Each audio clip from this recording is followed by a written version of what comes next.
Hey folks, SoloGamer here, and we're going to continue playing another round of Talisman, our Tournament of Champions. And this time we're going to be playing with the much maligned Dragon expansion. Now before we get into the Dragon expansion, let's go over our characters here. Our first character here is going to be the Magus, or Magus, or whatever. There's his little miniature. He starts in the city. So we'll put him in the city. Of course, he's evil. He has 2 strength, craft 4, 4 life, 1 gold, 1 fate. He begins the game with 1 spell, which ended up being a brainwave. If you do not have any spells at the start of your turn, you may gain 1 spell. And then it says, whenever you acquire a follower, they become indoctrinated to fight with you during psychic combat. You may use all, none, or some of your followers to fight with you in any psychic combat of your choice. Each follower used in this way adds 1 to your craft during psychic combat. If a character defeats you in psychic combat, he may kill 1 of your followers that fought with you, in addition to his normal reward. The second one here is the Leprechaun. A little Leprechaun there. He starts in the forest, so let's put him here in the forest. Strength 2, craft 4, life 4, 1 gold, 3 fate, and he begins the game with 2 spells. One of these is Soulman's Command. It's from the Firelands expansion, and Disguise. And it says you need not roll the die in the forest unless you wish to. If you choose to roll, you must accept the result. Whenever you land on the woods, you may gain 3 gold. Whenever you roll a 6 for your move, you may teleport to any other space in the same region instead of moving normally. And he's neutral. Then we have the Knight here. Probably one of my better paint jobs. And of course, he starts in the chapel, so let's put him in the chapel. He's good. 4 strength, 3 craft, life 4, 1 gold, 1 fate. You begin the game with sword and armor from the purchase deck, which we have. After rolling dice when praying, you may add up to 2 to your score. You are always good. Ignore any effect that changes your alignment. You may not attack other good characters when you encounter them, except on the Crown of Command, where you must attack them as normal. Well, that's not going to be a problem in this game. He probably is not going to attack the Leprechaun, but he probably will attack the Magus there. And we're playing with the Dragon King alternate ending. We'll get to that when we come to it, the rules if we get to it. Alright, so let's go over the Dragon expansion. Well, it's different than the other ones, as you can see. It comes with this 2-sided board here. And one's for, you can play inside the tower, which is pretty neat, I think. And then one you put on the outside. And it just match up the portal power. Boom, there you go. So, and of course the spaces on the inner region here are going to be different than normal Crown of Command. So how does the Dragon expansion play? Well, you put down, you'll be drawing a lot of tokens in this one. You have 3 Dragon Lords. Cadorus, Varthrax, and Grillipus. I guess I'm pronouncing that right. And all are vying to be the king of the dragons. And basically what happens is at the start of your turn, we have a bunch of dragon scale tokens in here. At the start of each player's turn, he'll pick a dragon scale and he'll resolve what's on there. And so I don't have to pull out a bunch of different dragon scales. I'll just show you how the dragon scales look in the rule book.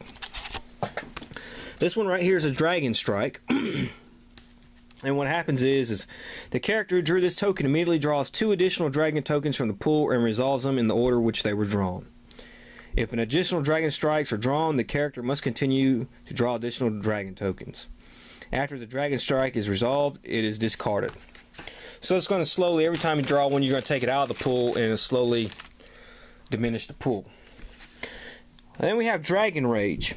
The character who drew the token suffers the Dragon Rage of the current Dragon King. Well, each one of these guys has a different Dragon Rage. One has discard 1 of your objects. One has discard 1 of your followers, and the other one has discard 1 of your spells. And then you have a Dragon Slumber. The character who drew this token places a sleep token on one of the dragons of his choice in any region. So if there are dragon cards, which we have from the different dragon decks here, you can take this little sleep token here and put it on that space where the dragon is, and it gives you a bonus. The enemy strength and craft are both reduced by 3 points to a minimum of 1. So, what happens? Alright, well, then we also have 3 tokens in the pool, 1 for each dragon. And if you draw, like let's say we drew this green dragon token, well, we're going to put this on the green dragon. The next person's going to go, okay, and he's going to do the same and draw a token. And if he draws another green dragon scale, the first dragon that gets 3 of his dragon scales put on his character is then crowned the Dragon King. You will take this little crown thing and put it on the Dragon King. Okay?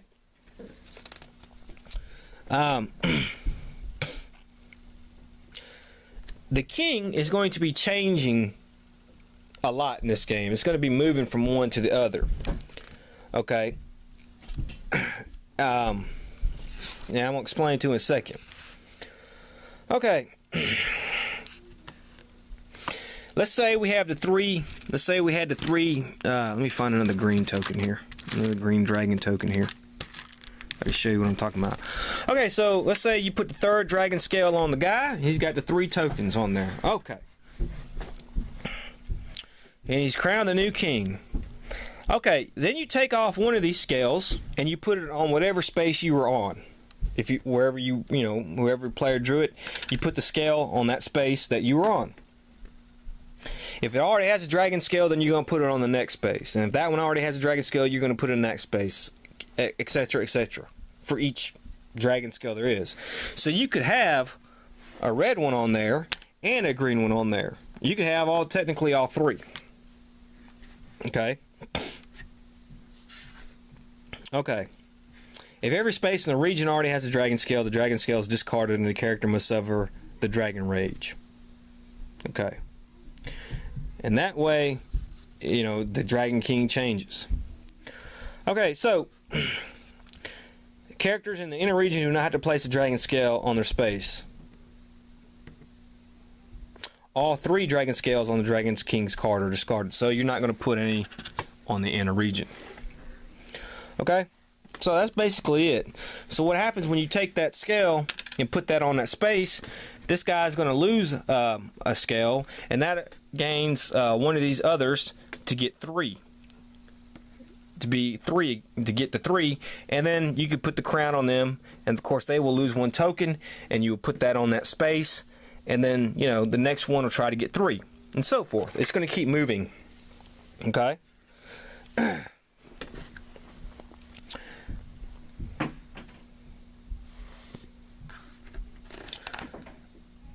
Okay, and then once we've taken the 2 scale, the 1 scale off there and put it on the space, you're going to take these 2 scales. He's still the king now, and you're going to discard them. Okay, you're going to take them out. So he has no scales on him now, but he is the king. But one of these others will end up with 3 scales, so you'll move it. Okay.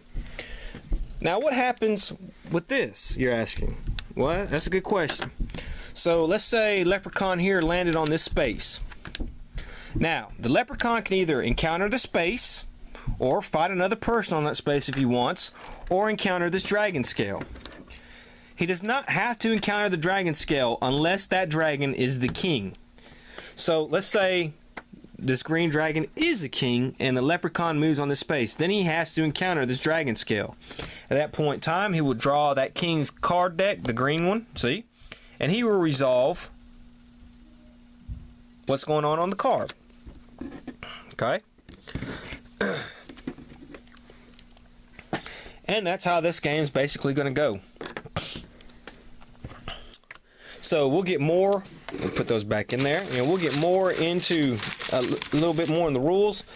I think this game is maligned a lot because not only do you have to keep up with a lot of normal stuff, you have to constantly keep up with these dragon tokens. And you're having to constantly put these dragon tokens on the board or keeping up with this thing. And I think it does interrupt the flow, as you kind of see. But, if you like dragons, You know, this game is for you. I don't know, you know. There's also one other thing. If you kill an enemy from that card, you can claim that dragon scale. So if I were to beat that green dragon, I can claim that dragon scale, and I can keep it. And I can have as many as I want.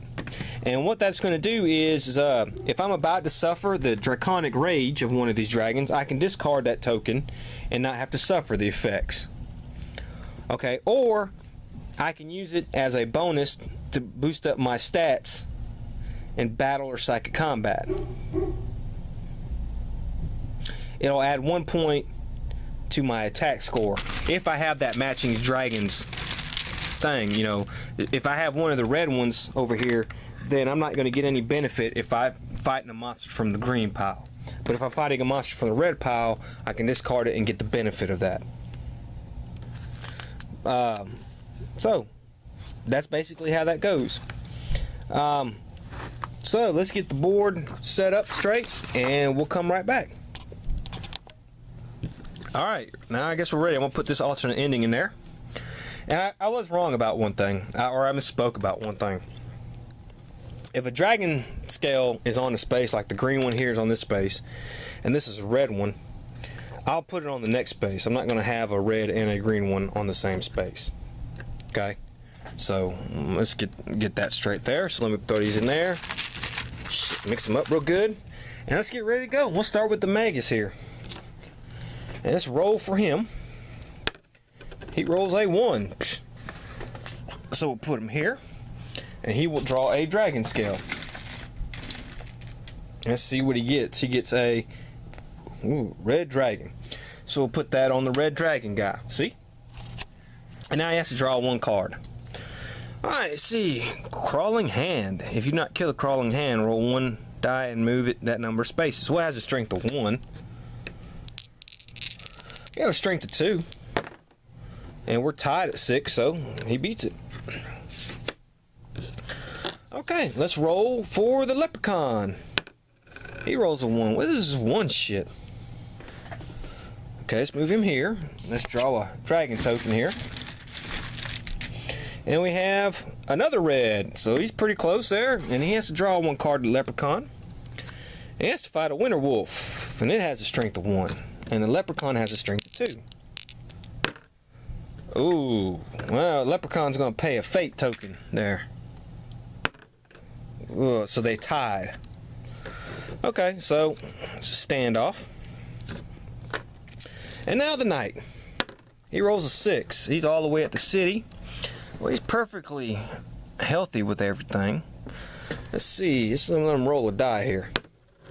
He rolls a 5, and he gains 1 strength. So he's already decent strength, so he'll gain another 1. And let's draw his dragon token here. And this one is another red, so 3 reds. So what we'll do is we'll put the red token here on the space with the knight. These 2 will go off and are discarded. And we put the crown on the red dragon. He is the king of the dragons right now. Okay, and we keep going. Let's do the Magus. 3. 1, 2, 3. He's in the woods. Let's draw a dragon token. And he gets, the yellow dragon, Cadoris. Okay, so we'll put a token on his space. In the woods here, it says Guiding Light. Well, that's a lunar event, so we're not going to do that one. Stranger. No, that's not another night one. Place, City of Shadows. Dang it. What's with all these damn night ones here? Alright.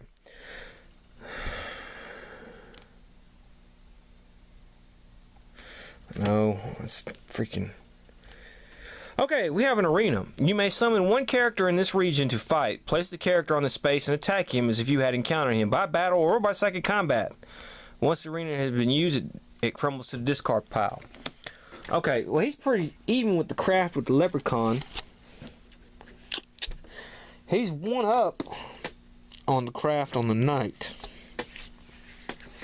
So I'm going to make him come here and they're going to have to fight.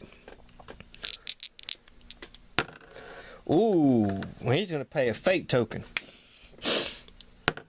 Oh, and he still lost. So, our Magus lost a life.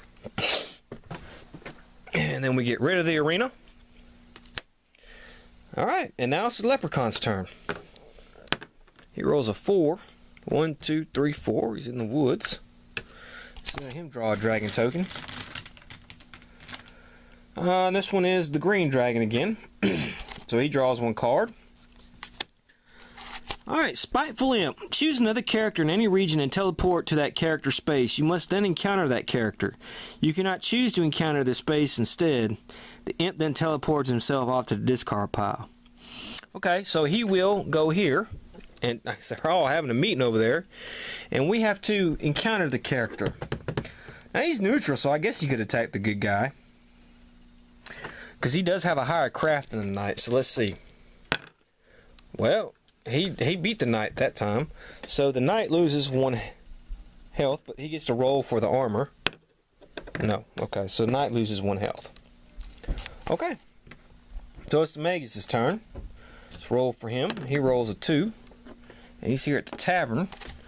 First, let's draw a token here, and we have the red dragon again. Okay, let's see, roll a die for him. 5. Let's see, a wizard offers to teleport you to any other space in this region. I think he might go for the Winter Wolf. So let him go for the Winter Wolf and try to fight this thing. It only has a strength of 1 and be good to get a trophy. Alright, well now, shit. He's out of fate. And he lost. God, dog.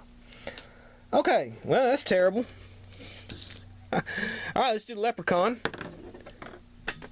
6. 1, 2, 3, 4, 5, 6. He's in the forest. He doesn't have to roll a die, and I'm not going to. And we will choose a token, and this is a Dragon Rage. Alright. Now, remember, Dragon Rage is suffers the current. Okay. Alright, so he's the current king, so it says discard 1 of your followers. If you do not have any followers, lose 1 life instead. Alright, so the leprechaun has to lose 1 life. So we're all down to, well, we're down on life a little bit. Now it's the knight's turn. He rolls a 2 and he goes to the tavern. He's going to draw a token. Alright, and this is the green dragon, so we put another one on the green. And he has to do the effects of the tavern, and that is gamble and gain 1 gold. Okay, the Magus. 4. 1, 2, 3, 4. He draws a dragon token. And this is the green. So we have a new Dragon King now. So we will take the green thing and put that there. We will discard these 2. And the kingship moves to the green dragon. And then we have to draw 1 card. Werewolf. One of your followers is a werewolf.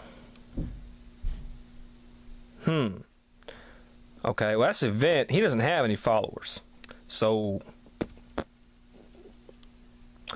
okay, so that really going to be null and void. Okay, so let's try the leprechaun. 3. 1, 2, 3. He goes here. Alright. Let's see what kind of freaking token we get. And we get a red one. So the red gets 2. And the leprechaun has at the fields the follower. The bride will become your follower if you discard 1 of your trophies. Okay, well he doesn't have a trophy. Okay, and now the knight. 2. 1, 2. He's got to draw 2 cards, but first let's draw a dragon token. And we get the red dragon. So now the red dragon is now the king.